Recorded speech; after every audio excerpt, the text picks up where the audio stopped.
Empreinte 3. Hervé Gattegno est avec nous. Hervé... Bonjour Jean-Jacques. Bonjour, votre parti pris.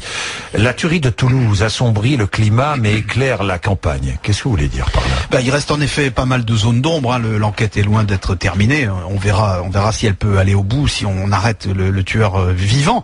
Pour ce qui est de la campagne présidentielle, le jeu s'est décanté de lui-même en à peu près 48 heures. Les événements ont réinstallé Nicolas Sarkozy en chef de l'État, en garant de l'unité nationale, en chef des forces de sécurité même. Et on a clairement vu qu'il y a face à lui, ou peut-être à côté de lui, un opposant principal, François Hollande, qui est apparu comme l'autre dirigeant susceptible d'incarner le pays finalement avec sérieux, avec dignité. Bon, les autres candidats, ils sont relégués très loin, pas seulement dans les sondages, ils sont marginalisés par des attitudes infiniment plus politiciennes devant l'ensemble des Français. Marine Le Pen et Jean-Luc Mélenchon s'injurient par communiqué depuis hier, et François Bayrou, lui, on n'y revient pas, il s'est livré à une tentative de récupération qui l'a largement disqualifié. Peut-être qu'il vous en dira quelques mots tout à l'heure. Pour vous, c'est Nicolas Sarkozy et François Hollande qui sortent renforcés de cette séquence, entre guillemets. Oui, clairement, oui. C'était déjà la tendance qui se dégageait dans les sondages. Celui d'aujourd'hui de CSA le confirme d'ailleurs.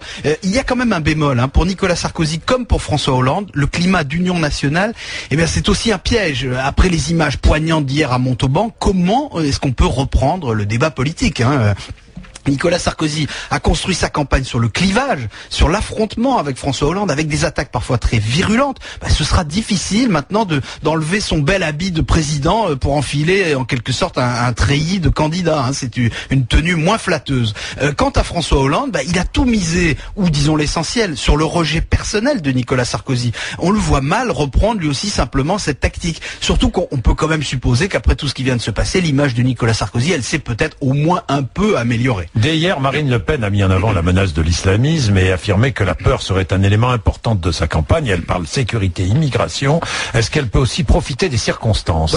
Elle va évidemment essayer, en tout cas. Elle a été soulagée d'apprendre que le tueur se revendiquait plutôt d'Al-Qaïda et non pas de l'extrême droite. Et elle a vite retrouvé ses marques. La dénonciation du fondamentalisme, si on ose dire, ça fait partie des fondamentaux du Front National. Donc elle va reprendre l'offensive sur la sécurité, vous l'avez dit, sur l'immigration. Elle va le faire d'autant plus que jusqu'ici, elle a plutôt raté sa campagne en essayant de se faire passer pour une experte en économie, ce qu'elle n'est pas, ce que personne n'a cru, et dont finalement ses électeurs en général se désintéressent. Est-ce qu'elle peut imposer la sécurité comme l'enjeu majeur de la fin de la campagne, en sachant que pour les Français, la sécurité n'est pas l'enjeu majeur?